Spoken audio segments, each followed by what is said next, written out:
George begins to make the medicine. George took an enormous saucepan out of the cupboard and placed it on the kitchen table. "George!" came the shrill voice from the room next door. "What are you doing?" "Nothing, Grandma," he called out. "You needn't think I can't hear you just because you closed the door. You're rattling the saucepans." "I'm just tidying the kitchen, Grandma." Then there was silence. George had absolutely no doubts whatsoever about how he was going to make his famous medicine. He wasn't going to fool about wondering whether he put in a little bit of this or a little bit of that. Quite simply, he was going to put in everything he could find. There would be no messing about, no hesitating, no wondering whether a particular thing would knock the old girl sideways or not. The rule would be this: whatever he saw, if it was runny or powdery or gooey, in it went. Nobody had ever made a medicine like that before. If it didn't actually cure Grandma, then it would anyway. Cause some exciting results. It would be worth watching. George decided to work his way round the various rooms one at a time to see what they had to offer. He would go first to the bathroom. There are always lots of funny things in the bathroom, so upstairs he went, carrying the enormous two-handled saucepan before him. In the bathroom he gazed longingly at the famous and dreaded medicine cupboard, but he didn't go near it. It was the only thing in the entire house he was forbidden to touch.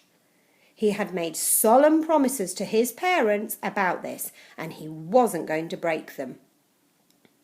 There were things in there, they had told him, that could actually kill a person. And although he was out to give Grandma a pretty fiery mouthful, he didn't really want a dead body on his hands. George put the saucepan on the floor and went to work. Number 1 was a bottle labelled Golden Gloss Hair Shampoo. He emptied it into the pan. "That ought to wash her tummy nice and clean," he said.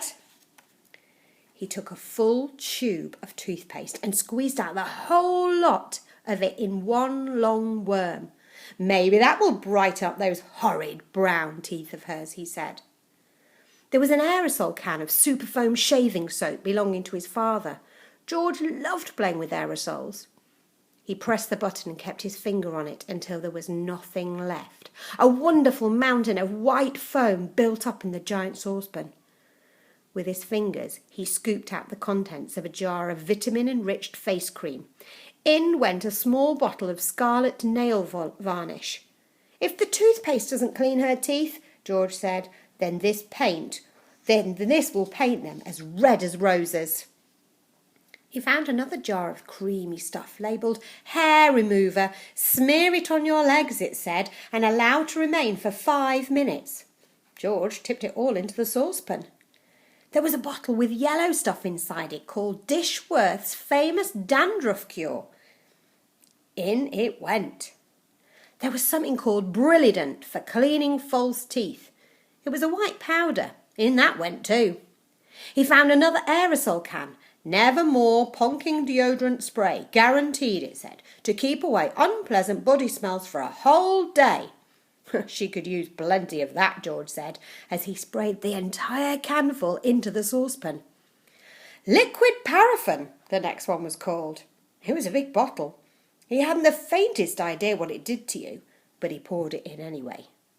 That, he thought, looking around him, was about all from the bathroom.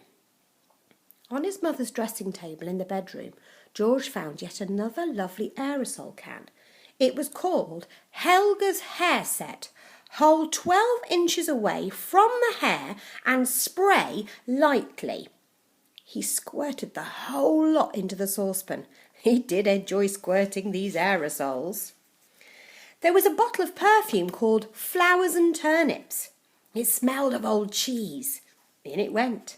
And in too went a large round box of powder. It was called Pink Plaster. There was a powder puff on top, and he threw that in as well for look. He found a couple of lipsticks. He pulled the greasy red things out of their little cases and added them to the mixture. The bedroom had nothing more to offer, so George carried the enormous saucepan downstairs again and trotted into the laundry room, where the shelves were full of all kinds of household items. The first one he took down was a large box of super white for automatic washing machines dirt. It said, "Will disappear like magic." George didn't know whether Grandma was automatic or not, but she was certainly a dirty old woman, so she'd better have it all, he said, tipping in the whole boxful. Then there was a big tin of Waxwell floor polish. "It removes filth and foul messes from your floor and leaves everything shiny bright," it said. George scooped the orange-coloured waxy stuff out of the tin and plonked it into the pan. There was a round cardboard carton labelled "Flea powder for dogs. Keep well away from the dog's food," it said, "because this powder, if eaten, will make the dog explode." "Good," said George, pouring it into the saucepan. He found a box of canary seed on the shelf. "Perhaps it'll make the old bird sing," he said, and in it went. Next, George explored the box with shoe cleaning materials. Brushes and tins and dusters. "Well, now," he thought, "Grandma's medicine is brown, so my medicine must also be brown, or she'll smell a rat." The way to colour it, he decided, would be with brown shoe polish. The large tin he chose was labelled "Dark Tan." Splendid! He scooped it all out with an old spoon and plopped it into the pan, and he would stir it up later. On his way back to the kitchen, George saw a bottle of gin standing on the sideboard. Grandma was very fond of gin. She was allowed to have a small nip of it every evening. Now he would give her a treat. He would pour in the whole bottle. He did. Back in the kitchen, George put the huge saucepan on the table and went over to the cupboard that served as a larder. The shelves were bulging with bottles of jars of every sort. He chose the following and emptied them one by one into the saucepan. A tin of curry powder, a tin of mustard powder, a bottle of extra hot chilli sauce, a tin of black peppercorns, a bottle of horseradish sauce. "There," he said aloud, "that should do it." "George!" came the screechy voice from the next room. "Who are you talking to in there? What are you up to?" Nothing, Grandma. Absolutely nothing," he called back. "Is it time for my medicine yet?" No, Grandma, not for about half an hour." "Well, just see you don't forget it." "I won't, Grandma," George answered.